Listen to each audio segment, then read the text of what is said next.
Welcome to another edition of Strange New Pod. I'm your fleet captain and host. I remembered my promotion this time, Julian Brown. And I too would also choose a sword if given the choice between a phaser rifle and bladed weapon. And I hope you all would too. Alongside me, the best bridge crew this side of Maurice Picard's wine cellar, Lieutenant Commander Hawk and Captain Girafe. No fancy intros this week. There's a lot to talk about this episode. Jolan True. How we doing, everybody? It was a tough week between Moon Knight and Picard. I need Strange New World. I need my Strange New Worlds fix. Give me something light and enjoyable and fun. And comedic a little bit. I was too heavy for May. It's only May, guys. Like not even. It's not even May. Come on. It's May and it's 45 degrees out. What the hell is going on? Or April, late April. It's like 90 degrees here. I'll trade you, and I usually love the cold. I will trade you. Hawk, how you doing? Not too bad. Same questions up here on that. When are we getting our spring? Are we just going to transition straight into summer? Like it feels like at this point. Oh man. I speaking about Strange New Worlds, I was listening to our friends over at Trek Geeks. I was listening to their Mission Chicago wrap up, which was actually really good. I highly recommend their episode wrapping up that pod. It's the whole episode surrounded that instead of Girafe and I's quick wrap up, also trying to do a review episode with Hawk. It's really good. But we're talking about Strange New Worlds and how excited we are for that. Obviously, you guys know we get screeners for things. We've seen the first couple. Trying not to bury the lead, as they would say, though, because we don't want to overhype you. But like, I think Paramount finally is doing that job for us. Like all the promo material, all the stuff they're doing for it has been like fucking incredible. So here for it. Can't wait till next week. Just wish that they would not like put two series I hate it. of each other. A finale and a premiere on one night. Yeah, I hate like there's everything about enough it. week. Yep. There are enough weeks in the year. Like give me a week of rest between two series. Like, can we petition them and ask them for like the good old podcasters that we are that just have like 1 week in between one? That would be nice. 1 week off. Yeah. I like that in between me going to get my drinks, Girafe, and talking about your AirPod case, which you thought was a dot. It is now hanging on your pod mic. Yeah, stand. I bought AirPods, and first of all, my AirPods are like engraved X asterisk Scientia because I'm a nerd, and I'm a nerd who knows Latin, so that's important. And then I bought a case, and I thought it was a dot, and then my student like, it's not a. What is a dot? It's Eve from that. Why is the dot screaming? Wally. And I was like, okay. Well, for me, it's a dot. Wally. Oh my god, I love that. That's my favorite Pixar movie. By the way, So good. I've never seen it. It's a really good no movie. children, so you need to do it. It's so good. It's for the child inside you. It is. Yeah. This week, guys, it is the penultimate episode of Picard season 2. And I'm just going to say it before I go on with the this week. It's another kind of controversial. There's going to be a lot of, there's going to be a lot of back and forth. I think this season is probably going to be just as polarizing as last season. Picard, man, I don't know. So with Jurati's Borg militia trying to take over La Serena and Adam Sung playing hide and seek with Jean-Luc at Chateau Picard, who won the day? Was there a winner? We'll find out. Did Jurati go full BQ? And by BQ, I mean Borg Queen, not Burger King or the Burger Queen. We break it all down. We review this jam-packed episode. But first, Girafe, it is your turn to thank our patrons. Yeah, I'm sorry. It's your turn to thank. I read the outline this time and I totally forgot this. See? That's what you get for reading ahead. You don't win either way. Yeah, you need to thank our patrons at the Ready Room level and above. So I'm very sorry for butchering your names. I love you very much. Thank you for being our patrons. So here we go. Thank you, Simon Steger. First one, and I already see. You're doing fine. Yeah. Simon Steger, Jeff Reeve, Mariah Gossett, Mag, Jen Stein, Tina Alexander, Joe Saporito, Nori Santos, Kung Hui, Haven, Takako Nagumo, Kara Kennedy, Mark, Fernanda Nogales, SMK, Ian Davis, Amy Grace, Laura Lindemann, Reasonable Stranger, Colin Davidson, Susie, Jesse Desmond, Alan Davis, Chatterhand 2049, Lane Hickerson, and Just Go. Here we go. Woo! Nice. We love you guys. Thank you so much for the supporting the show. It means so much as always. I do want to say that Eric has given us the audio only with no singing in it version of Faith of the Heart. I do believe that is coming to you. It's going to be the premiere of us singing live, and it's going to be the premiere of Strange New Worlds. Wait, we're gonna sing live? Yeah, and no. We're gonna play the pre-recorded video. Jessie Gender is gonna make fun of us when she's here next week. It's gonna be amazing. Okay. That is happening. It is finally happening. Speaking of Eric, Rear Admiral Eric is off this week. He will obviously be here for the big Strange New Worlds premiere. Things are moving quickly. Oh, I do want to say this very quickly. Now that we're past 25 patrons, we're at 27. I think that we should build a new goal of 50 patrons. And if we get those 50 patrons in a year's time... I'm panicking. No. You'll like this. No, you'll like this. I think you'll all like this. This is something that I think benefits the entire Strange New Pod collective.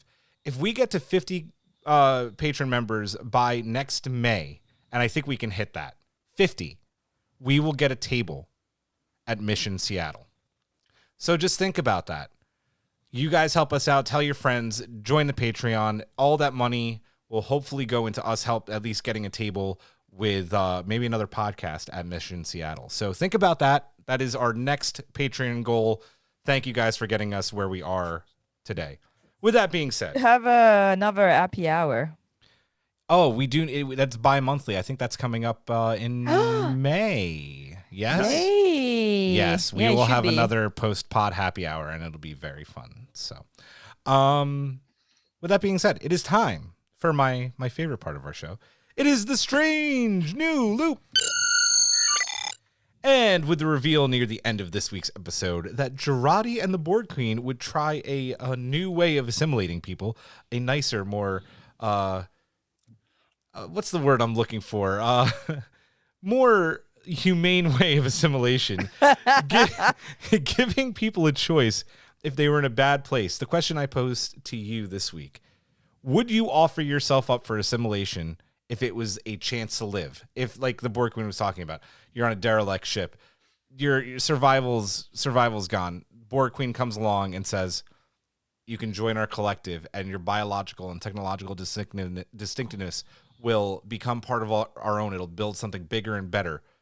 Would you do it? As Talek says, kinder, gentler assimilation. That's not a choice. If I'm like half dead on the ship, they're like, hey, you know what? Or you get assimilated, or you die. Like, how is that kinder, gentler, anything? Like, the real choice would be like, you get assimilated, or you can we can help you go home. Like, that's not a choice. No. I don't know. Am I being crazy? I think it's a better choice than maybe like freezing to death in the vacuum of space. I don't know. It's a tough question. It's a tough question. It's meant to be a tough question. Like, okay, if it's just like, hey, the Borgs are over there, and I don't like my life, and I want to be part of the collective, and I take my little ship and I offer myself for assimilation, that's a choice. And the question is, can you leave? That's a very good question. Would the Queen and would the collective let you leave the collective? I think that is something maybe we'll find out in the finale. I have no idea. That's a very good question. So no, absolutely not. No to gentler, kinder assimilation. Why? I already don't want to be in my own head.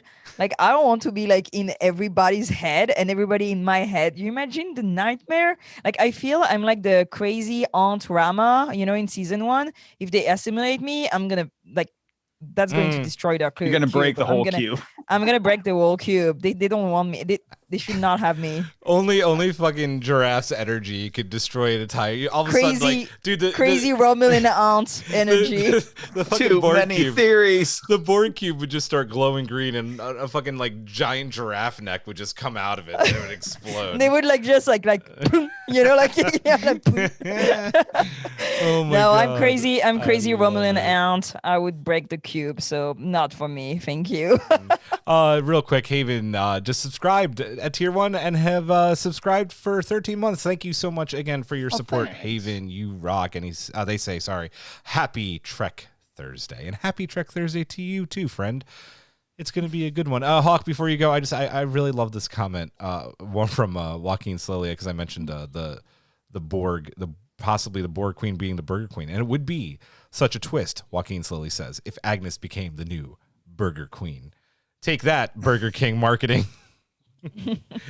Hawk, go ahead. Would you take the kinder, gentler assimilation? Yes or no? Well, it's a little hard to say yes, not knowing exactly what that means going forward in that, again, it's either the vacuum of space and, slow, quick or cold death, who knows, versus, having like, thousands of voices in your head all at once and that. Yeah. I don't know.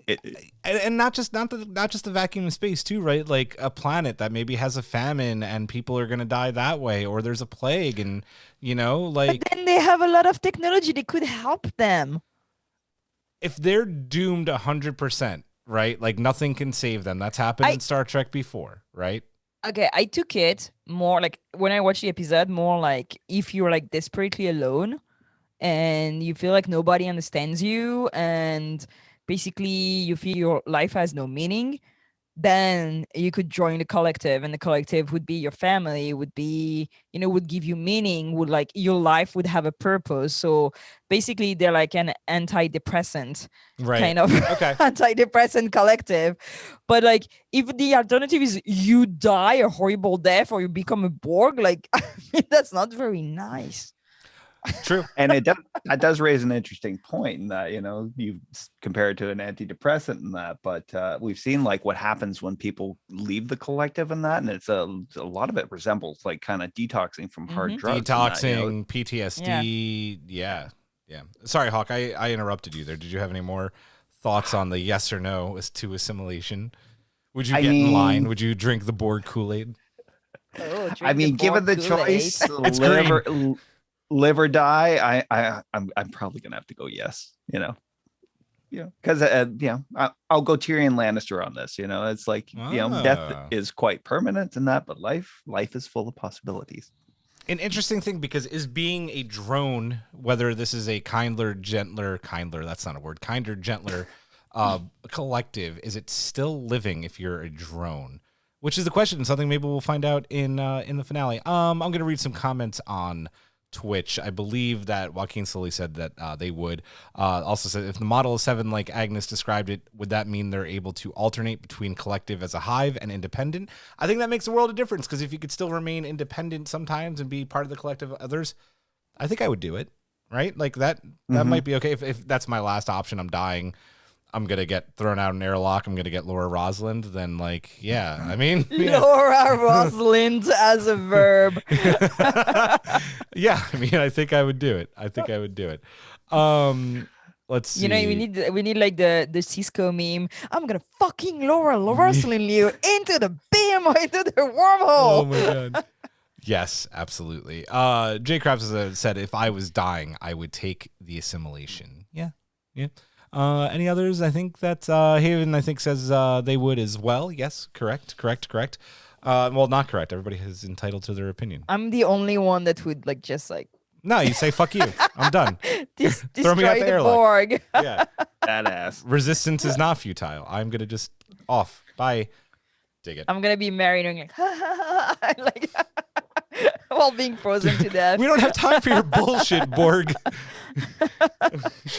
Mariner would just be like straight up.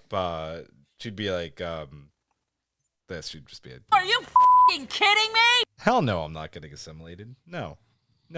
And then like Girafe would try and get assimilated, and they'd all look at her like, sorry, Stallion, your weird friend Girafe is here. You're true. pushing all the buttons today, huh? I have them available, so they got to get used somehow. We don't have puns anymore, so we got to use them as we get them. Any other thoughts on the strange new loop? No? Then I'm trying to stall because this is going to be a very... You're scared. He's scared. I'm a little He's scared. to battle me on this episode. I am a little scared because I know you're going to have great points, and you're probably going to make me agree with you somehow. Haven, that audio bite is from The Big Bang Theory. Great show. Great show. All right, it is time for our episode 209 of Star Trek Picard review. It is the penultimate episode of the season. Hide and Seek. Hawk, go ahead. Your thoughts on this one. So the penultimate episode of this season is starting to give me the same feelings I felt at the end of season 1 last year, and that is not a good feeling in that. This episode, it seemed to go all over the place and not in any really one great direction in that. And speaking of direction in that, there was something about it that just really felt off in that. It was supposed to be kind of the big action episode, and like I noticed those, I know there's these breaks in there for commercials and that, but when you're streaming it and that, it really fucks up the flow of the scene. Mm-hmm. Yeah. So like getting to some points about it, let's see. Elnor returning, it was not the return I wanted. Him coming back as a hologram just didn't do it for me in that. Like so many Suffering. of us, I love this character, like a lot of us do, and I felt he was done dirty in the absence, like he's had throughout the series for so long. And that, I know we brought up like, was it COVID related or not? If we, but like, COVID related or not, I really wanted to see a more fleshed out storyline for him this season and that, and it's just we didn't get that. We got an emergency combat hologram and that, and the action wasn't even that great. I agree with you about the action parts. I thought the weakest part of this episode was probably what they were going to be like you said, like this is supposed to be the big action episode, and the action kind of felt really flat. Like I got really sick of Talon, just like she's a watcher and she's just like Tommy gunning her Romulan rifle. Like, what do you, like, can you aim? Can you hit one of these Borg? Like, I thought the action was not well done. So I agree with you on that. Keep going. Yeah, that.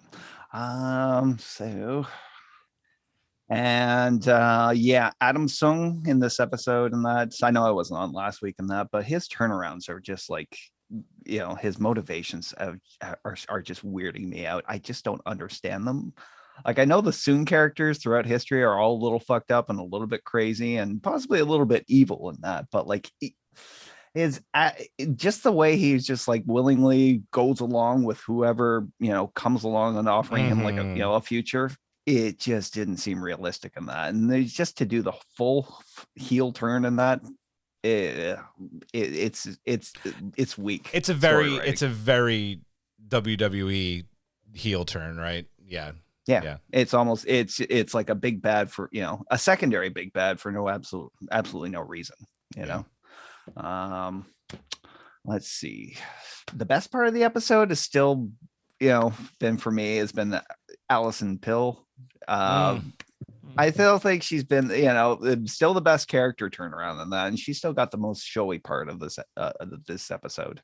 MVP so far, yeah. I'm not fully on board with the whole newer, kinder Borg concept in that, but at the very least, it's the new PC Borg with real bit of organic drones in it. Resistance is not futile. Can you imagine if they had done something like this with the Daleks and Doctor Who, or some other great villain in sci-fi, or like the Dominion? Yeah, the new Dominion in that. Talix goes woke Borg. Woke Borg. Oh god. Oh, that's awesome. And finally, the revelation of Picard's mother in the suicide and his part, how he felt responsible for it. Well, again, Girafe was right. She called it a few episodes back, and the entire thing felt completely anticlimactic. And I'm now well on board that this show does not handle the subject of mental illness with any sort of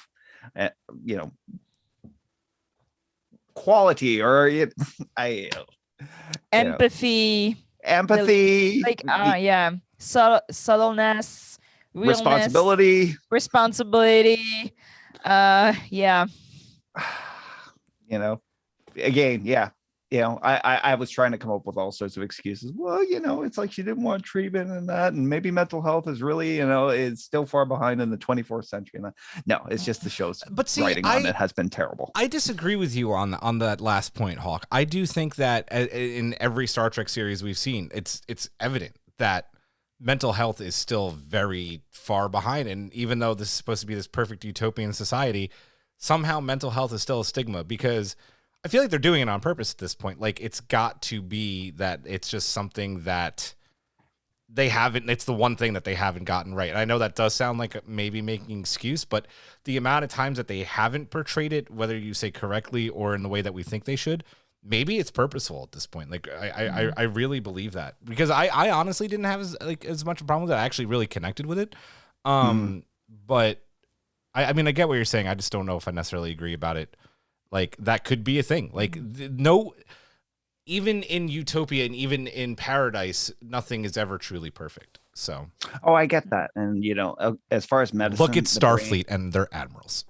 Yeah. As far as medicine and the brain, it's like, us speaking for us in that, like in the 21st century, we're still pretty much in the dark ages as far as like, mental health and like, effective medication and treatment for it and that. So, yeah, it's a good point. But again, if she was that dangerous to herself and to others and that, it's like locking her in a room, is not an effective course of treatment. Agreed. Yeah. Girafe, your thoughts on this episode? Okay. So, okay. Let me be articulated on this one. I'm gonna try to gather my thoughts. There are usually bits I like in the episode, especially anytime Ito Agayere is in the mix. She was not here. Anytime that John Delancey is in the mix, he was not here. And usually Brent Spiner can really work a scene, but they gave him nothing in this episode. Nothing. And that's where you see that he works so well with Issa Briones. Their scene, even if they were not really interesting for the plot, were absolutely like incredible each time. This time, there's literally nothing much, right? Nothing much. And they're like plot holes are the size of shuttles for real. You mean, when you say shuttles, you mean Voyager shuttles, right? Voyager shuttles, several of them, all of them, infinity of them, which usually is kind of okay because it's Star Trek. But this time we're kind of very disturbing because we're coming to the end of the episode and we're going through the arc of the characters and they are all making very weird decision, and I feel it's just like, oh, we're gonna just like off everybody before the end of the season so next season we can have the cast of TNG, whoop whoop. And I don't feel very good about this because they build these characters so well that I kind of wanted them to go somewhere. They are the heroes of these series, and I don't understand why suddenly we're like destroying them like this. So yeah, Jurati, MVP of that season. Incredible work by Alison Pill. They finally gave her something to work with, and now she's gone, I suppose. Well, I think we'll see her probably unmask in episode 10, right? Like, we all know that she's the Borg Queen. We haven't seen the finale, by the way. We have no idea. I think it's obvious that that's who she'll end up being. So it's just like, and it's kind of a weird thing too. They're like, oh, you get the ship because you saved 7, and they're like, high five, bye. And she goes, and you're like, wait, she's your friend. Like, like you don't even like argue. But she's not. But she's not anymore. She's not. But she's and she's not only, but she's still here. Like, I don't know. They give her up like quite easily. I think that she gave herself up, and I think she gave herself up willingly because she made an accord with the Borg Queen. sorry, that Raffi had the loss. Right. Like, they lost people, and they're just like, like, it's a bit easy, you know? Like, everybody wrote off Elno's death too, except Raffi, anyway. And now he's back as a hologram, but they lose the hologram again. So Raffi literally lose him again, and there's no talk about it at all. So you're like, okay. Rios, what the fuck is going on? Like, you build me that love story, and that guy is like with like tool in his teeth, like trying to like hack Romulan spy stuff in 2024 because fuck that woman, fuck that kid. I showed them my spaceship, but you know what? I'm out now. I'm gonna like romantically and passionately kiss you and jump into the transporter to never see you again. And I'm just like, that what? Like, she doesn't come with, like, what? Now they don't have I mean, I don't know. We need to see the finale. I'm gonna address the Picard's mother thing, which is absolutely insane to write stuff like this in 2022. I mean, can we stop like killing women in glamorous ways? That is not okay. This whole scene was like, oh, you know, the angel white dress.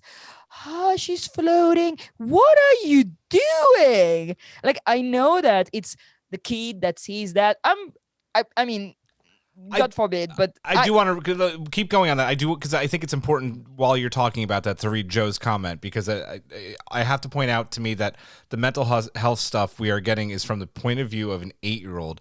We are not getting the full story. Yes, that's what I was telling I know, you. and that's why I just wanted to read that. Gonna say, like, you get that as a point of view of an 8-year-old, but I'm sorry, you're 8, you're 10, you're 30. If you find the body of your mother, this is not a beautiful memory that looks like an angel and princess. Like, and I think that it's a very cool way that they found to make it nice looking and like kind of hide themselves behind this. Because funnily enough, I'm sorry, beware, I'm going to speak about Moon Knight just a minute. I'm not going to give any spoilers too much, but like, if you don't want to listen, mute now. You have the same kind of themes, like not exactly, but running through Moon Knight this episode this week, and it was incredibly done. It was gut-wrenching. It was heartbreaking. You were feeling with the character. It was not shown. That's the other thing. They didn't show much, but it was so incredibly powerful. This whole thing about showing her with the rope around her neck and stuff and like floating. No, this is not something you do in 2022. Plus the thing that it's triggering to so many people. And again, why show it in such a glamorous way? We don't need to see it. It's too exactly. It's romantic. Suicide is not romantic. We need to stop with the Ophelia drowning in the river with all the flowers. Like, this is a theme that we need to stop having in series nowadays. You do not represent struggle of mental health this way. We grew. Come on. And Discovery, I'm going to finish my rant very soon. I'm very sorry. No, it's okay. Discovery dealt with grief, dealt with PTSD, and they did it in a very beautiful way, and still a very meaningful way, and a very strong and powerful way, without showing much, but by relying on the mastery of the actors that they casted, which would have been great in Picard because they have great actors that do incredible work that could have tackled this plot and everything that's going on with Picard in a way that would have been, I think, more meaningful for people, and more in a way that would advocate better against, like people locking people in rooms or just saying, she needed to die. Like, advocate for better mental health in a meaningful way. And I think it's now Star Trek is responsible to tackle this subject in a better way because people watch these things. And it's not the 60s anymore. They do it for diversity, they do it for representation, they want to tackle this subject of mental health. They have a duty to do it in a way that it will advocate and will help people, not just in a pretty way. I'm done. I stop ranting. Sorry. No, That was it's a great okay. rant. It was Come a great on, that rant. was really good. It was really good. It was really good, and I'm going to be the defense counsel now. I'm gonna read Takako's comment and then kind of go off on it. That's totally not what I got. It was definitely not glamorous. It was horrific and traumatic, and felt the emotional scar forming in Jean-Luc Picard. And I have to agree. I half agree with that, right? Because like I don't think it was romanticized, and I don't know if I watched this episode at a certain point where some people know this on Discord. I've been writing my an opinion piece on the Strange New Worlds premiere for Thursday, and I'm kind of going into how without giving any spoilers, it feels like home, and I go into some like deep dark stuff about my past, and I actually was texting with Girafe last night. I mentioned something to her like Star Trek is very much the reason I'm still around. The bridge of the Enterprise, the bridge of all these starships, the Promenade and DS9, they were all my home. And without that, like, I don't know. I don't know if I'd be here, honestly. And I saw this scene, and I know what it's like to have demons in your head, and I know what it's like to wake up feeling absolutely fine, like Maurice said to her, one day, and then waking up and not being the same person the next day.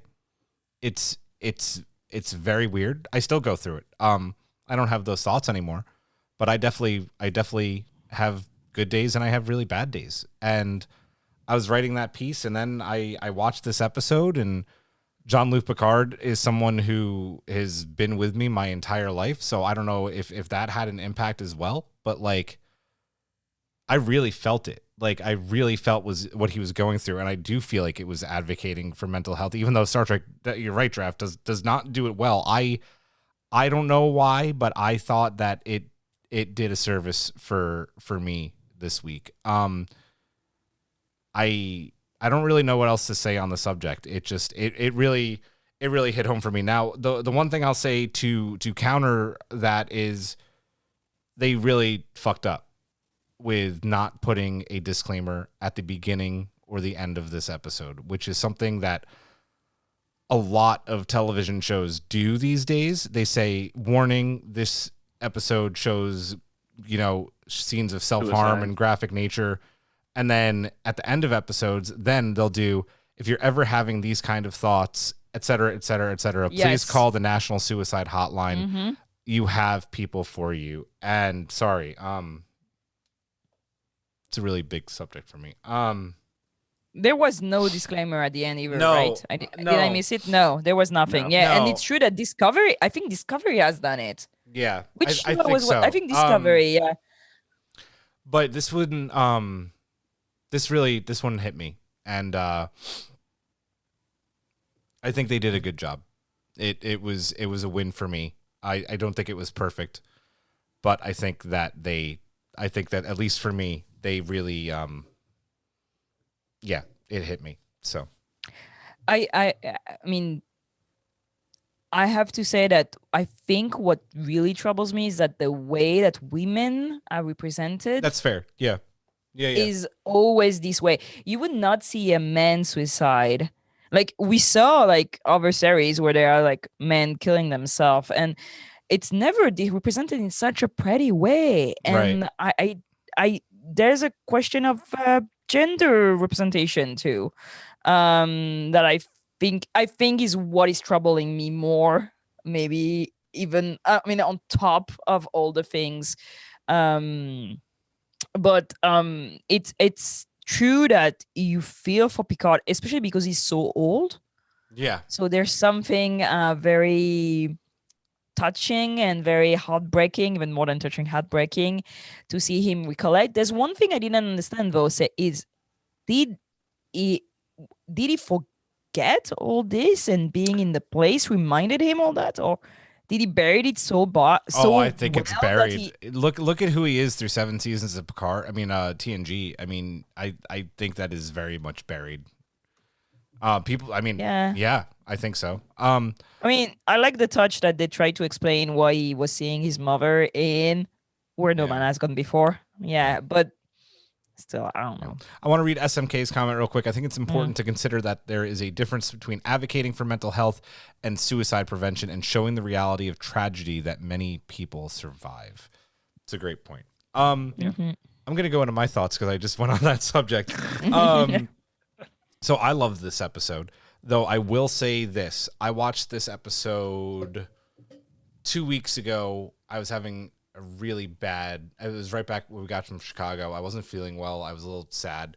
And Karen and I had watched, I think, 207, 208, and she was going to bed. I'm like, listen, I'm just going to watch through because I need to get out of my head. And I didn't like it as much the first time around. And then I watched it Monday or Tuesday again so I can get the outline ready, and I loved it. And I watched it this morning again, and I loved it even more. I think this is a really good episode. Do I think that there are things that they really are screwing the pooch on a little bit? Yeah. We haven't seen Renee. We haven't seen Q. Not seeing Q is a really big fucking deal, and that takes some points away from this episode for sure. That being said, I'm going to go through my list like I do. Green Borg transports. There's zero reason why the transporter should be beaming them in green other than the fact that they're Borg, and I love it. Maybe the Borg just want some wine? Like, is that why they're going to Chateau Picard? Murder Bay Hollow. I thought Girafe would be more excited about this, and I was so wrong. Because I saw there was I read the outline. Okay, full disclaimer. I know there's gonna be this week. There's gonna be a question. So I hold my horses. So I have stuff to say and say that I didn't like it. Yeah. At the end. I loved it. I loved how he just was badass Eleanor. I loved that he didn't want to use guns and just he was very Obi-Wan, like so uncivilized, and went for the sword. I love that. Really cool thing that a lot of people missed, and I pointed out, and Jorg pointed out, and another platform pointed out, and I don't remember who they are, and I'm sorry. The NX-01 refit that would have shown up in Enterprise Season 5 is now canon because Jean-Luc was playing with a model of it in his house. So, ladies and gentlemen, that ship you would have seen in Enterprise Season 5, which you can get on Eagle Moss and it's in calendars, is now canon. How fucking cool is that? And I think he was playing with an NCC 1701 model as well. Yeah, that's what I thought I saw too. I think Girafe has said it already, and I think Hawk may have said it, maybe not, but fucking Rios, man. And thank God for Jean-Luc Picard trying to knock some fucking sense into that man. God damn. Like, go be with your, I don't want to say this in the most sexist way possible, but that's going to go how it's going to come out. But like, go be with your woman. Like, you've already committed to at this point, right? Like, go be with her. Like, don't try to come back, even though he saves the day at the end. Like, dude, you've got something going here, whether you stay or she comes. Like, you've made the dumb decision already. Like, just, I mean, at this point, like, 100% commit. Like, hey, Mag, hello. Just why is Picard deciding this for him? Because he got shot and would have gotten himself killed. Oh, come on, it's Star Trek. Like, literally, like, Seven had a tentacle in her belly. Yeah, but Murder Bay's still dead, Girafe. Yeah, but I don't know. Like, it's weird that Picard is just like, oh, and we're gonna strand his ass in the other side of the world because he sent him back to LA, we suppose, when they're in France. And they're like, oh, and we don't have a transporter. Oh, and we don't know if we're going to have a transporter. And we don't have a ship. So good that he came back, because imagine she lives with the ship. What, they're going to take United and fly back to LA to find Rios, like with no passport and no nothing? Like, that's such a weird plot. Like, why? Like, transport them in the next village. Like, I still like that he tries to, like, knock a little bit of sense into him. Girafe, you're absolutely right. Brent Spiner, Adam Sung is such a horrible character, like not done well. But I will say this: Brent Spiner, that man could get like a fucking sci-fi movie, like Saturday movie of the week D movie, and make it good with his line delivery. Because even though it was like popcorn cheesy this week, he still delivered every line. Like when he says, "Farewell, Picard," dude, it's just like it's awesome. Like he's so good. He makes me think of Shatner. Yeah. Like anything, any line, he's gonna like play the shit out of them. Like he's into it every single time. Yeah. Like he's just so good. More Patrick Stewart having fun. Like you could just tell. I say this every single week. I'm gonna keep saying it until next week. He's having like fun because for the most part, this has been a very good season, and you can tell that he's just having fun on set every single week. Like his interactions with Brent Spiner, it's like it's not Data, but it's still like those two are so damn good every time they share the screen together. I love them. I think. Oh yeah. Okay, so I did have this note. This is my going off moment. I am angry. I'm angry. I'm legitimately angry for 7 of 9. Like, seriously fucking furious. Like, how dare you, Starfleet? How fucking dare you, right? Like, you have Jean-Luc Picard assimilated by the Borg. This is coming into, like, sexist bullshit. Yeah, and you give him command of the flagship again after still having cybernetics through him. You still, and still can hear the collective a little bit too, right? No, fine. You can be captain of the Enterprise again. That's fine. You're the flagship. Everything's going to be hunky-dory. It's great. Awesome. 7 of 9. Fully almost unassimilated. One of Voyager's main reasons for getting back home, because of her knowledge of being a drone a lot longer than Jean-Luc Picard, which I get, okay, maybe that's a bit of a factor. And you say, no, you can't join Starfleet? Get the fuck out. And then you have Admiral Catherine Janeway, who, before she even left for the Delta Quadrant, has, like, the best reputation in Starfleet, was on the fast track to command, one of the youngest captains, threatens to resign. You say no to Catherine Janeway? Are you kidding me? Should be a captain, like Rafi said. Sexist Starfleet bullshit. And it's not only sexist Starfleet bullshit, it's just like, how many times on this podcast since day one have we talked about how morally gray and stupid Starfleet is during this time period? It's awful. But okay, let's like ask a question, because Isheb is in Starfleet, right? He got in. We see him in season 1, right, with his uniforms and stuff too. So who? He Sorry, stayed in who? Isheb. Yes, Isheb. Yes. Yeah, and he was a Borg too. Yeah, but like the question is, I don't think Picard like just decided that, oh, Starfleet is gonna be sexist. I do think there's maybe something else, because it's kind of weird that nowadays, like, plot lines decide that everybody yes, but not 7. So I do hope there's something more, because it's not about being a Borg. We know it's not about being a Borg, and it's Picard in 2022. It's not about being a woman either. So, like, what is it? What did they want her to like remove entirely her like implants? Like, did they ask her to do something she was against? I don't know. What do you think? You really think it's just because she's a woman and a Borg? No. I think it's just bad writing, when you think about it. It's they wanted to kind of pre-install that, like, she was rejected because of Borg prejudice and that. And it just doesn't hold water, considering, like, it's been about 50 years since, like, they really first encountered the Borg and that. And it's like they kind of gained no knowledge of it. And the fact that, like, it's 7 of 9, they pretty much couldn't have made it out of the Delta Quadrant without her. And that literally would not have made it out. Nope. No. Yeah, the only difference between Isheb, Picard, and 7 is that 7 has been a Borg most of her life. And a lot of people are making that same comment in the Twitch. Great point. It's true. It's absolutely true. That being said, she's still completely one of the biggest assets that Starfleet would probably ever have, next to Catherine Janeway, who I think did write the book on the Borg. Go ahead. Theory. I like maybe theories. they ask her. Is it bunnies? I was gonna get the bunny soundbite and I forgot. I wonder if, because she's so incredible, they didn't try to get her in section 31 and she said no. That deserves one of these. Sorry, Stallion. Nope, that's the wrong one. That deserves. I was like, weird. What did I do weird? I didn't do anything that deserves weird. one of these. Lizard babies.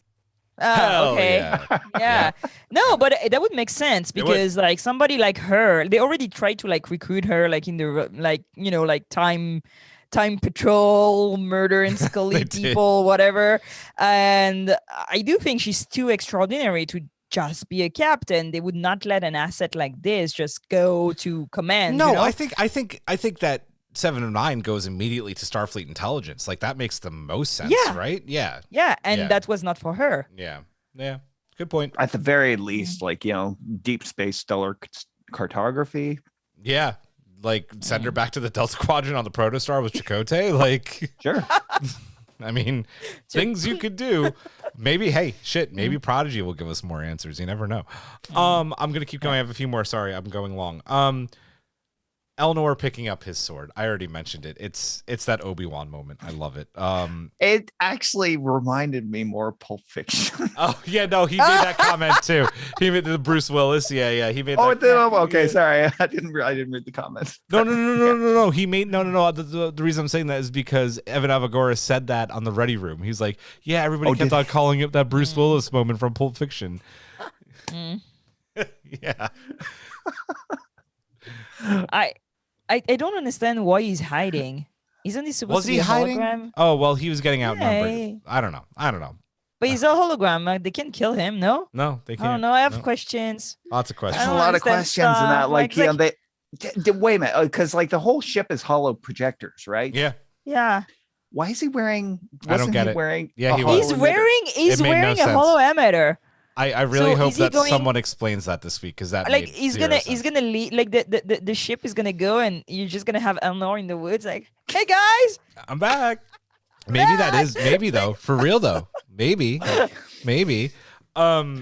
you heard it on Strange New Pod first. You heard it here first. Oh yeah. Giraffe was right. Raffi and Elnor, the emotions. Oh, I know it's just hollow Elnor, but still, that hit me in the feels.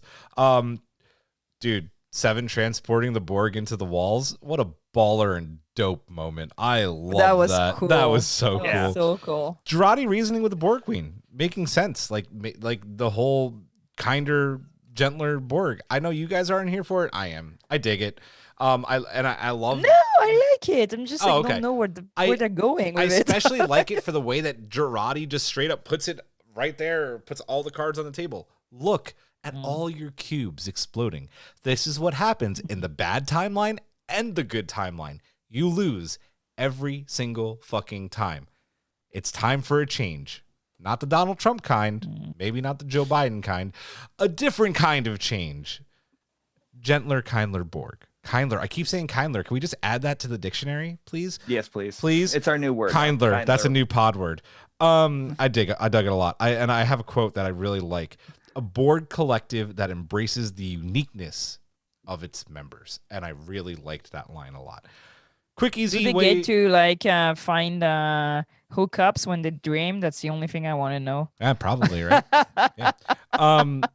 Quick, easy retcon to TNG season 1 when John Luke sees old version of his mother saying, I used to imagine her being old and us having conversations. I love little shit like that. It works perfectly. No questions asked. Yeah. Unless you're fandom menace gatekeeping assholes. I like this line and everybody seems confused by it, but me, and I'm just going to maybe point out the obvious, when the Borg Queen says, a Renee that lives and a Renee that must die. I don't know why people are confused by this. This is the easiest riddle of the entire season. Renee has to go to space. She's the one that lives, and his nephew Renee needs to die in the fire. This is. But easy. isn't it like 300 years apart? It still needs to happen for the timelines to be right. Like in order for Renee, his nephew, to be born, Renee, his ancestor, has to go to space. Like this makes perfect sense to me. Isn't that 300 years apart? Yeah, it is. Time is relative, right? But the thing, good, interesting point, because we still haven't seen his brother anywhere. Boarding school. So- There's a line at the beginning of the season, like during the flashbacks, he's at boarding school. They just don't talk about him. Yeah, We don't talk about Bruno. He's We like don't in talk boarding of- school in Switzerland. We Like, don't another talk about Robert. No. Another movie I have not seen. Jesus Christ, Jeff. That's it for my rants. I know that was a lot. I'm sorry it went way over, but I had a lot of feelings on this week's episode. I really enjoyed No it worries. a lot. I feel like we already hit the subject, so we can maybe we'll ask the question, but not spend as much time on it. Jean-Luc's trauma, right? It's revealed that his mother kills herself, and that Maurice isn't maybe as big a villain as Jean-Luc has kind of made him out to be in TNG, especially in the episode Family. Still, still but TBD. We don't know Yeah. what his life was like with Maurice after the mother's Yeah. death. No, Okay, that's a first very of all, good point yes. too. Yes, yep. Because when you stay with one parent, I've literally Yeah. been there. I've literally been there. and second, he's still kind of like, kind of responsible for that mess. He's the adult in the room, and he chooses to like lock her up, like let her wander in a place with like literally tunnels underground and a kid. Like Yeah. that dude is responsible for all that mess, every single point of that mess. Like, he's not a good person in my book. He's my played by book. James Callis. Definitely not a good person, right? What I mean, I guess my big question is, what do we think about the reveal, though, that this is a huge trauma that Jean-Luc's been living with? And I guess, do you think that helped shape him into this captain who kind of distances himself from his crew that we've seen in TNG? Also, that's kind of affected his command choices, right? Not to marry and fall in love. I'm gonna let Hawk answer because he's the Picard person, but I have opinions. It can't not have influenced him in that, in his decisions, about romantic attachment and that. I mean, it all goes back to your mom at the end, doesn't it? Yeah. Aw, Mama's boys. Exactly. I think it's a good twist because it's a modern twist. So end of the 80s. I mean, we were kids back then, right? Remember how cool guys were the guys that didn't marry and didn't like the kids and like, kids, get out of my bridge, So they modeled him after like a strong man from the end of the 80s, beginning of the 90s. But the world has evolved, and now when you watch the first episode of TNG and you see how Picard talks to Wesley, you're like, oh dude, that's not cool. You don't talk to kids like this. Like, that's not okay. And they twisted it in a good way to be, okay, let's keep that character, but let's make it more understandable to audience of like 21st century. And he has trauma and he's scared of kids because when he was a kid, something traumatic happened to him and he doesn't want them to live the same thing. And you see him in the Enterprise being like, oh, they give me like the ship with all the kids, basically. There are kids everywhere. And like we watching this episode when, he's stuck in the transporter, the turbolift with the kids and so on. I think we'll have another flavor knowing everything that he is trying to keep away in himself. Yeah. And I think that's a great job. That's what Discovery has done with TOS. That's what Strange New World is going to do with TOS. And I think New Trek adding these layers to Old Trek to make it more humane and more relatable and more interesting. And if Trek goes for 100 years, who knows? I'll watch it as a ghost. Like, I'm pretty sure like the Trek in like 2150 will add layers to nowadays Trek that will make it more understandable to more modern audience. So I think it's a good job. I think it was weirdly done, but I think the intent is good. And let's see how the rewatch will go, because when we rewatch Picard in one, In a year, yeah. In one binging it. Binge it, yeah. Maybe it's gonna be better. Yeah. I want to read two comments back to back because I think both are very good points. She was clearly, this is from Yum Yum Pod, she was clearly too unwell to look after herself, and he should have, Maurice, scrolling too fast. Stop chat. Kidding. Keep talking. Stop chatting, people. He should have made the call to get her proper treatment rather than isolate her and further her distress. Now, that is a good point, but Takako brings up a great counter argument. I had the impression that she had refused treatment, and I think it would be difficult for a person to try to commit his spouse to an institution without her consent, especially in the 23rd, 24th century. I agree with both points. I think they're both great points. I think you could take it both ways. Mm-hmm. So, yeah. Great points from both of you. Then don't leave the keys that's in also like access to a kid. Oh, yeah. Okay. I have a question. I don't know if it's down line. I forgot the outline. I read it like too long ago. So like he says like the key just shows up in weird places of the house. It's key house. It's lock and key. Sorry, that's a deep cut. Yeah, okay. So first of all, like the series was terrible. So I have issues with I'm sorry, what? Series. The series was the graphic novels are awful. Oh, the graphic okay. Anyway, that's not a lock and key podcast, sorry. But like we should do that weird key that just shows up in a Borg. And like I was like, oh, my mind. I was like, oh, is the Borg that was in the wall and the key was in the wall, so he ate the key, yes. And then I was like, oh, but it doesn't make sense. Why is he out of the wall? Yeah. Why is he here now? So why is the key just showing up at weird places? And that key was epic. I'm French. I've been to a lot of old houses in France. I've been to that region. Actually, one of my cousin lives there. My hometown is not very far from La Barre, wherever La Barre is in like Star Trek writing, whatever. And dude, that key was epic. It was an epic key. I know. The same key is like in 2024 and in 23 something. Do you think it's Q?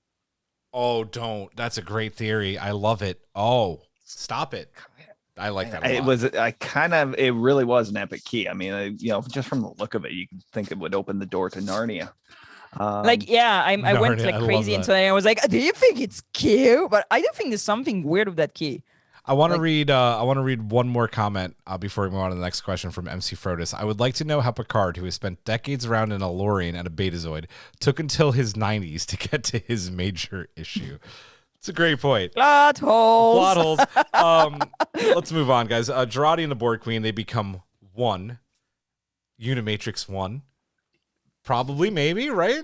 The new Unimatrix 1 by the end of this episode, deciding to make a better, gentler, I'm going to use the new word that we've come up with, kindler collective, one where cultures and strengths are assimilated openly and with consent. What does this development mean for the future and for the Borg? Does this kind of confirm our theory that the Borg Queen we see on the Stargazer is Jurati?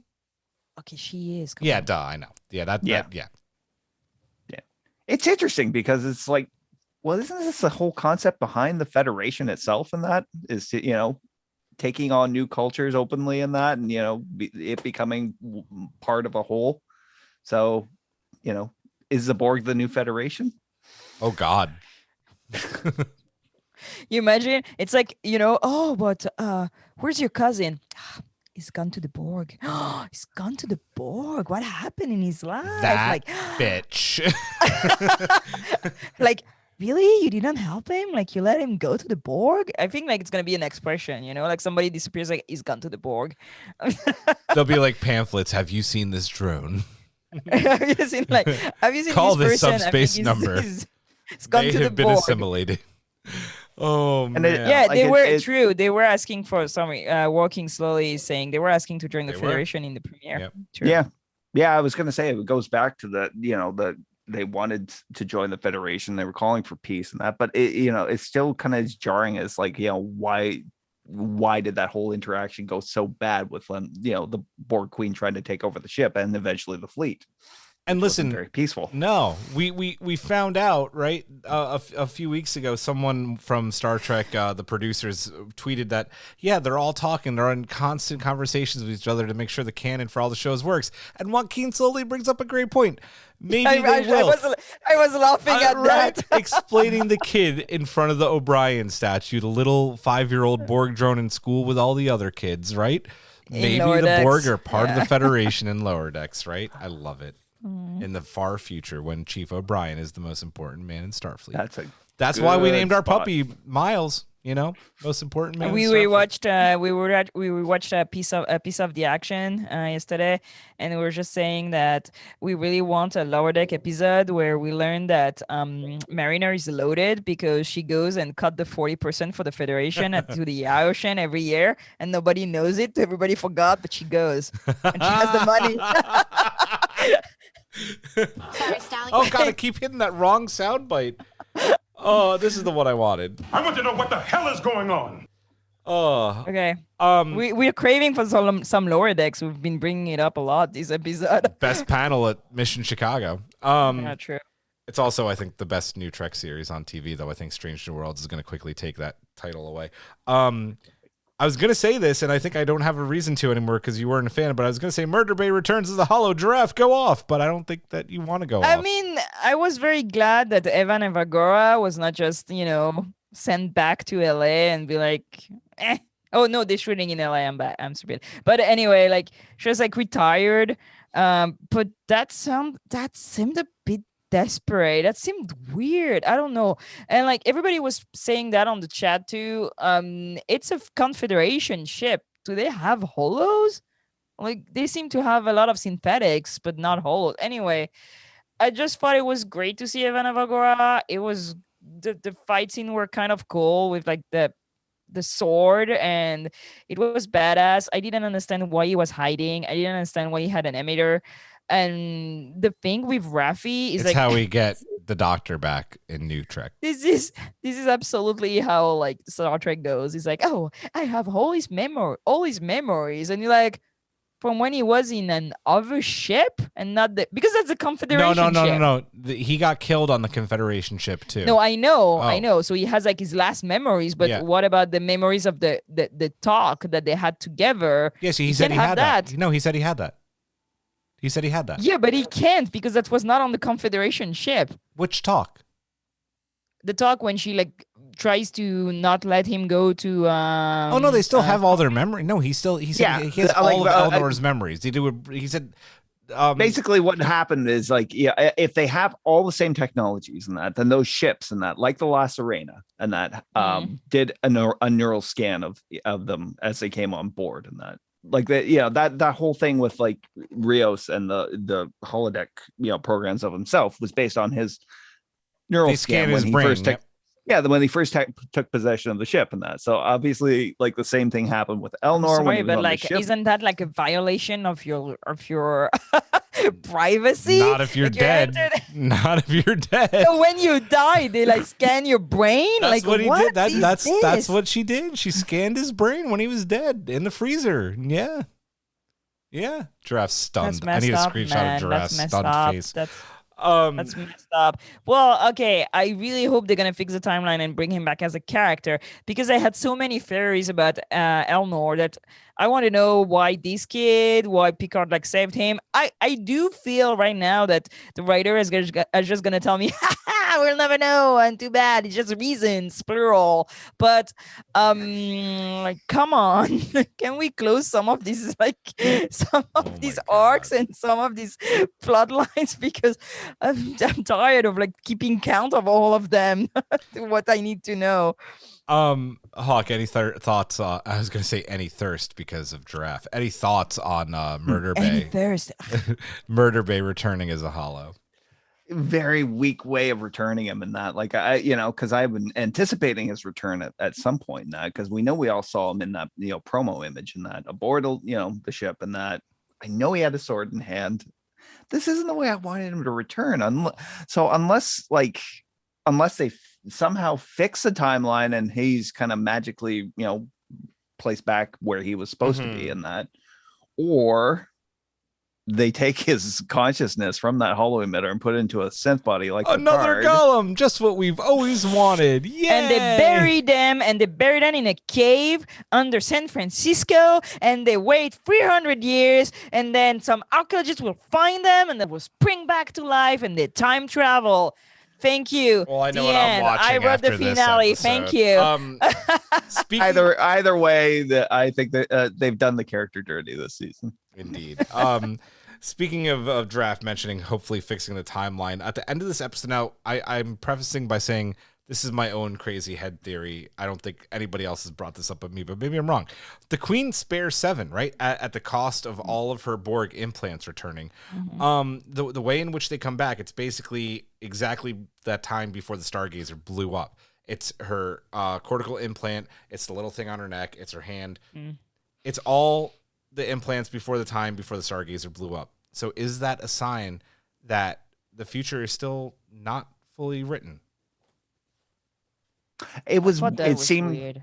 it seemed weird to me that they gave her exactly the same, implants and that she had before and that, but I'm guessing that, the Borg Queen had some memory of her and that she used as a base reference and that. I just don't understand, like, if she was repairing her, wouldn't the repairs have looked different in that? It's like, okay, we'll have to fix this, that's gotta be different than that, but it just looked exactly the same. I don't know why. She has a major hole in her guts, and they're like, let me fix your eye. Like, what? Well, she basically used nanites to repair her, right? So that means that all her stuff came back. 2 theories. Like, she just put nanites, and the nanites just like rebuilt her as the Queen remember it. Which okay, why not? But like, that's not the point. She has a hole in her gut. You need to fix this.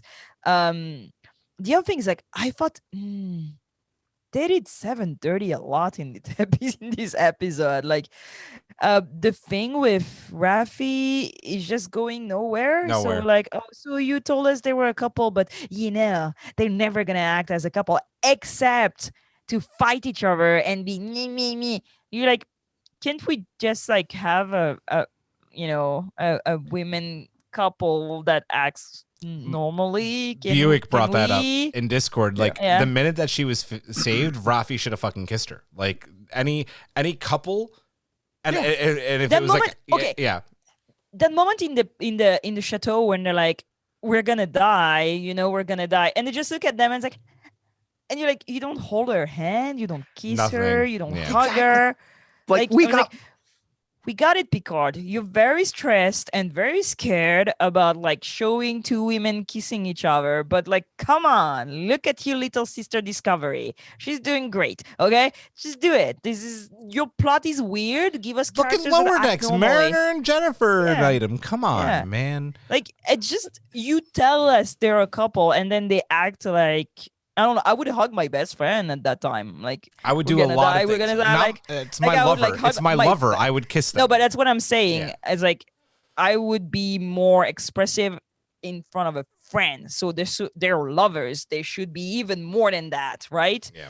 And that's just so weird.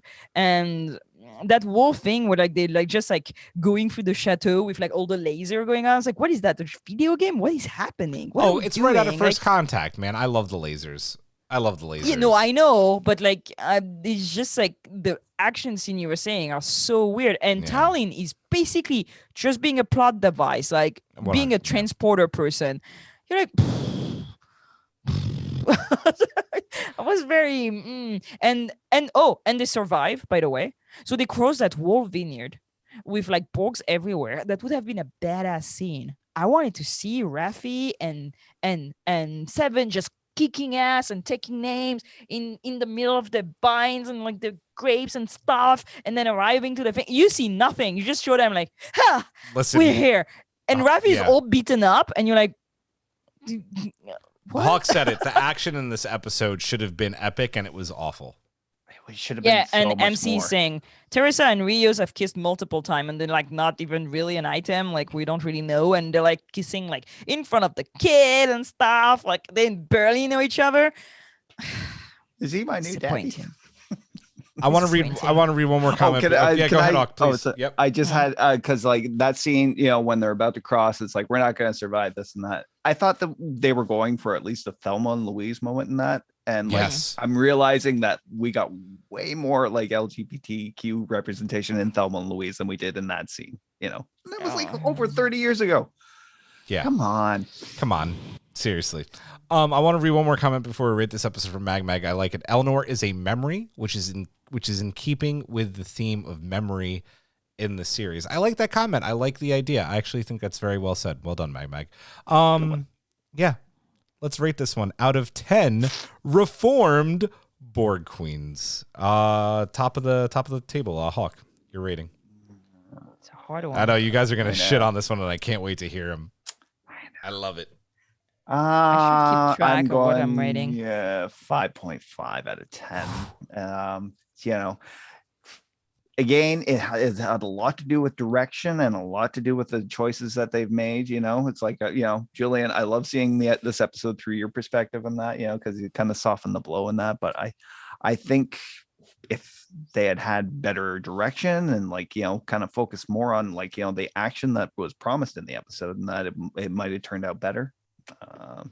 But so far they just made really bad choices, and this is the second last episode, and I have a really bad feeling in my tummy right now.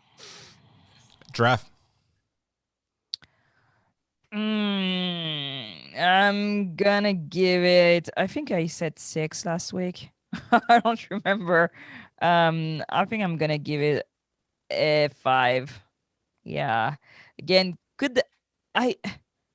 incredible actors, like a lot of good ideas, but everything is so disjointed. So let's see the last episode, see how it goes. These should make me super excited for the next episode, but they don't even talk about hey, we don't have a ship anymore and we're in the past. It's just that's my ship. They It's just took technically off it's with my our ship. way. It's like, what? You guys, somebody do something. I don't know. So I think I'm gonna wait. I would have hoped a 2-parter. Let me get that out of the way too, right? Because I've been theorizing since season 2, before season 2 started, because Strange New World's coming out on May 5th, that this week would have been a 2-hour finale. I was obviously wrong. I put all my money on that happening. Super disappointing move on Paramount's part not to do that. And especially they're gonna be outshined by Strange New World. Oh no, yeah, I don't get it. They did the same thing. They did the same thing to Discovery. Yep. They did the same thing to Prodigy. Yep. It just okay. I'm gonna say 6 out of 10. I have a little bit of hope. 6. Nice. 6. I hope. I'm gonna go to. Oh, go ahead, Hawk. Okay. No, I thought you were going to say something. Jay Craps up on Twitch gives it a 9 out of 10 Jurati reformed Borg Queens. Haven, I'm going to call you out, my friend. I don't understand your math with your rating. So I'm going to read it, but I'm going to say you might need to rethink your score. Rating first 40 minutes, 9 out of 10. So that's literally, there's 8 minutes left, I think. It's a short episode.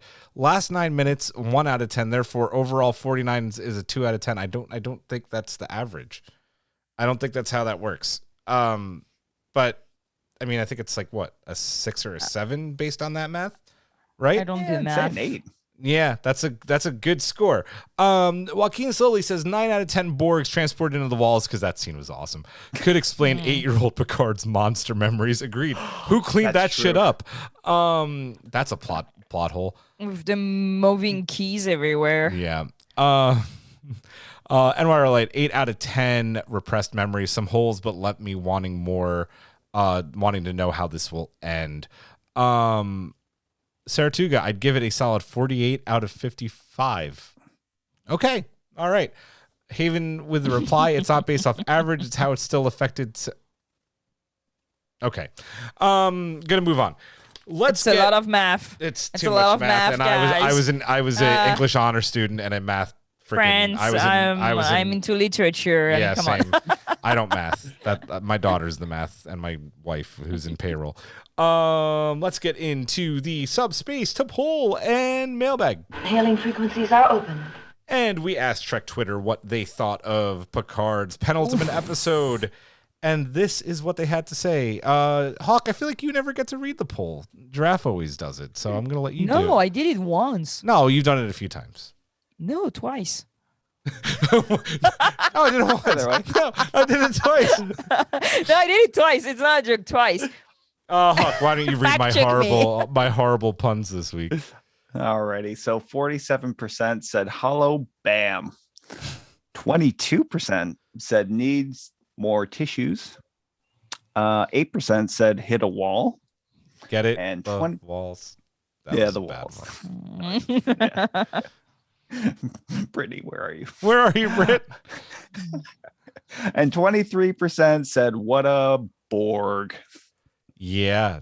There's a lot. That's a lot. A lot. It's a lot. I know. It's a lot. It's a lot.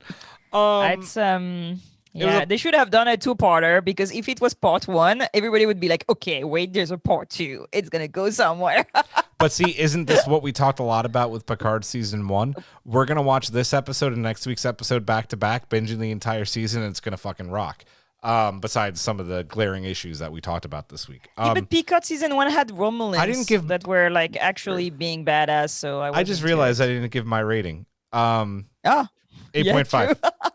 8.5. I love this episode. I thought it was really good. It has a few big issues, but I still really enjoyed it. I wish that the action was a lot better. Let's get into the mailbag, and Girafe, we'll start with you. Can you read MC's, please? Yep. Absolutely. MC wrote, I have many conflicting feelings about this episode. Far too many to put into a mailbag, but I'll try to sum up at least a few. 1, loved seeing Murder Bay again. Murder Bay. But wonder if Hollow Bay, I like it, Hollow Bay. Hollow Bay was a way to have him come back without reviving him. Or possibly hearing later Borg Queen Agnes revived him with the Borg tech, because I kind of got the vibe that could happen.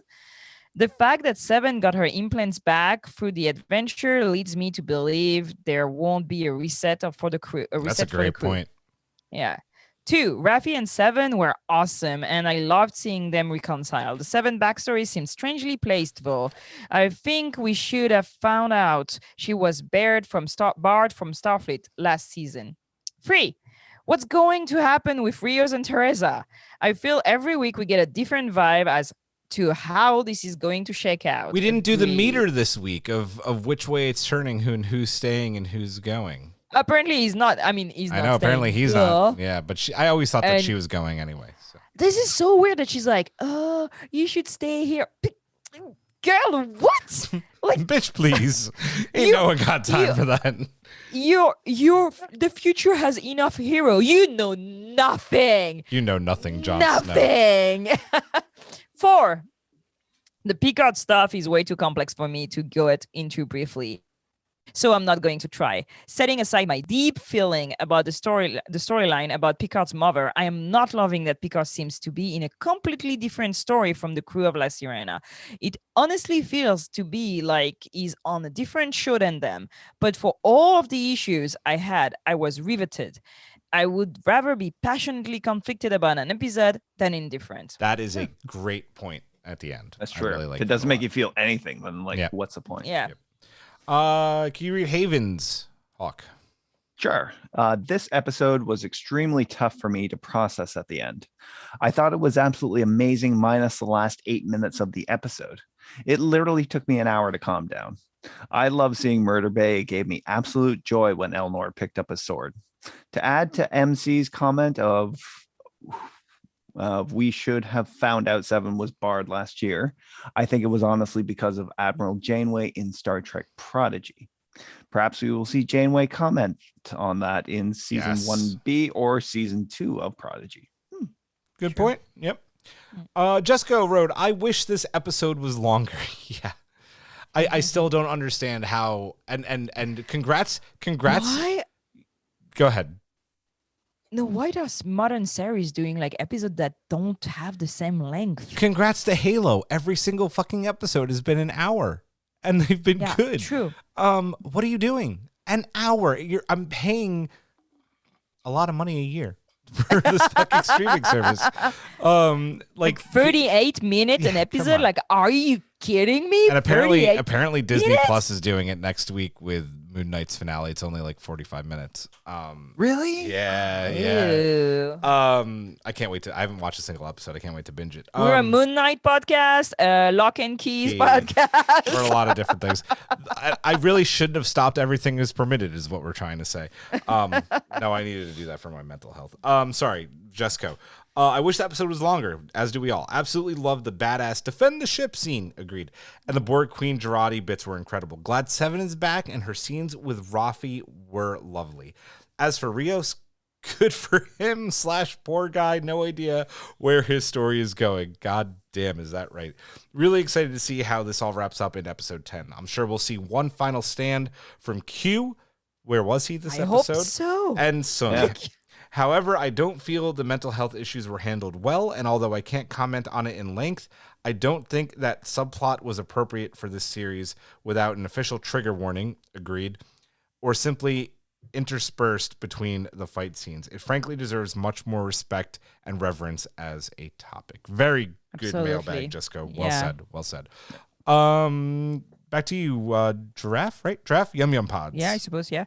Yum Yum Pod wrote, yeah, this episode wasn't it. And in fact, I found it quite bad. The Picard backstory wasn't too much of a surprise, but it is still puzzling that they felt the need to stretch this over the course of the season. The sprinkling of this makes it, in the end, come across as a dramatic tool and reveal rather than a nuanced insight into mental health issues. Still not a huge fan of the fact Picard's dad looking her up, or his mother up, right, seems to have been the right and only choice to help her according to the logic of the show. He might as well have taken her in for treatment because she was miserable either way. But at least that road has the potential for some form of help and wouldn't have allowed for Kid Picard to inadvertently help mother kill herself. This is all reminiscent of the handling of Ash Tyler's PTSD and sexual assault, in which you want to applaud the writer for broaching these tough subjects. But at the same time, one can't help but notice that they are in fact using the sensitive issues to just manipulate the audience into feeling sympathy towards the character. Can I interrupt real quick? Yeah. I didn't feel any fucking sympathy for Ash Tyler.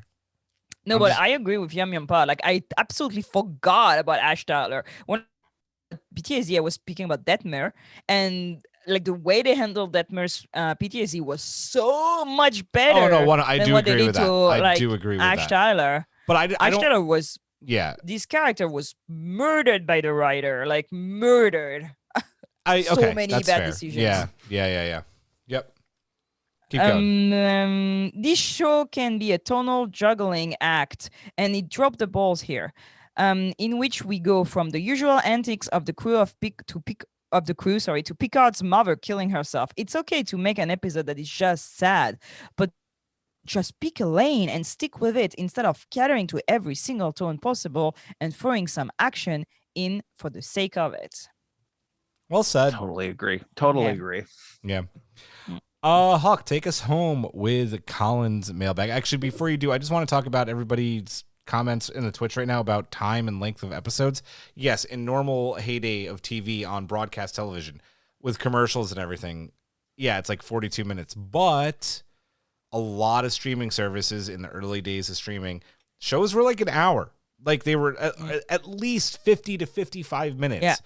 50, 55, yep, absolutely. It is absolutely a tragedy for whether it's Captain America, Falcon and the Winter Soldier, or any of those Marvel series, Hawkeye, to be less than 40 minutes long. There are episodes on Disney, there are episodes on Paramount Plus that are under 40 minutes, and that is a crime.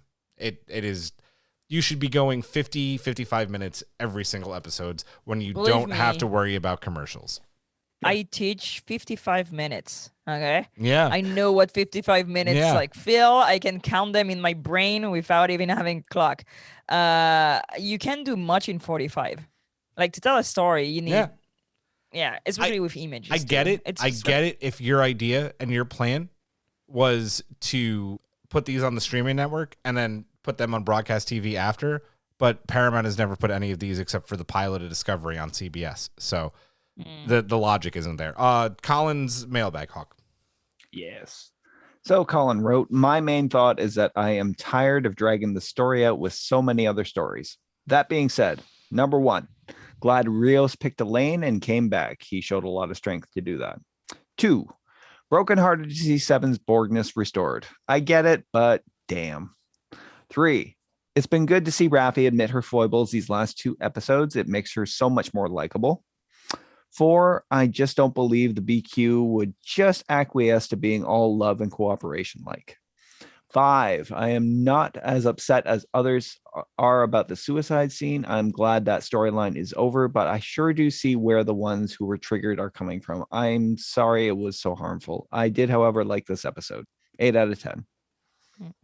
I do think it's really interesting that there are 2 very different views on the suicide scene. Like people like me who are very moved by it, people like Girafe, a lot of people in the chat who it had a very adverse effect on. And I think it's very interesting. And I respect everybody's opinion on that. And I think everybody has a valid reason to feel how they feel about it. It makes a great television. It makes for a great podcast that we can have this conversation about it and all have our different views. It's one of the reasons I love our collective so much. I really appreciate it. So, yeah. Anything else, guys? That's it. That's the Oh end. my God. Oh my God. Next week. Ladies and gentlemen, this is our last live show before Strange New Worlds premieres Thursday, May 5th. I'm going to make 2-3 announcements before we head off. 1, I was going to do this earlier. My day got very busy. It will be in the chat and on our socials. Join us next Thursday at 12 a.m. Pacific time, Thursday, May 5th, 3 a.m. Eastern, for a watch along of the premiere on our Discord. We are going to be watching it for some of us for the first time together. It's going to be so much fun. I cannot wait. Then I want to say that I'm is our opening the midnight mass. bet. It is our midnight mass. I'm opening the bets. The bets are open, guys, on how much Paramount is gonna drop the ball and not put it live right at midnight because they've done it before. They have. Oh my God. Okay, the bets are open. The bets are open. Oh, if only we had a betting site. The other announcement, obviously, Picard. I'm gonna make 2 kind of. This is gonna be a little complicated. If we get the screeners, sometimes screeners come late. If we get the screeners in time to do our Picard review recording of the finale, we will record that on Wednesday night. It'll be available Thursday morning. If not, and we have to wait, then we will do the review of that and record it, or maybe do a live stream over the weekend. Okay? So just be prepared for that. That might come after Strange New Worlds. Thursday's show is strictly giving love, and I'm getting goosebumps. 2 years of this podcast in the making. Strange New Worlds. Has it been 2 years? Oh my God. Almost 2 years. Almost 2 years. Very I close. joined the collective the 1st of June 2020. I have to say that's when your lives changed. Yeah. So it's gonna be a great time. We've been waiting, and it's finally here, and we can't wait. Jessie Gender is going to be our very special guest to do that episode with us. What an honor and a privilege it's going to be to have her on. Last thing I'll say, join me Saturday. Me and my wife Karen, we will be at the red carpet premiere. I am going to have my iPhone. I bought a very expensive rig to hopefully do some live streaming on our Twitch to get you guys some of the experience there. We're also going to be going to the Pele Center for Media to go to the exhibit there beforehand. So hopefully I'll be able to live stream on Twitch and show you guys some of that. So you guys can get to experience some of that. I can't wait. Strange New Worlds, you guys are in for a fucking treat. Cannot wait. Cannot wait. And I am going to bury the lead a little bit because what the hell? It's almost fucking here, and we're so excited. That's going to do it, guys. For Girafe, for Hawk, I am Julian. I will say live long and prosper. Majram. Strange New Worlds, everybody. 7 more sleeps. Good night. Woo!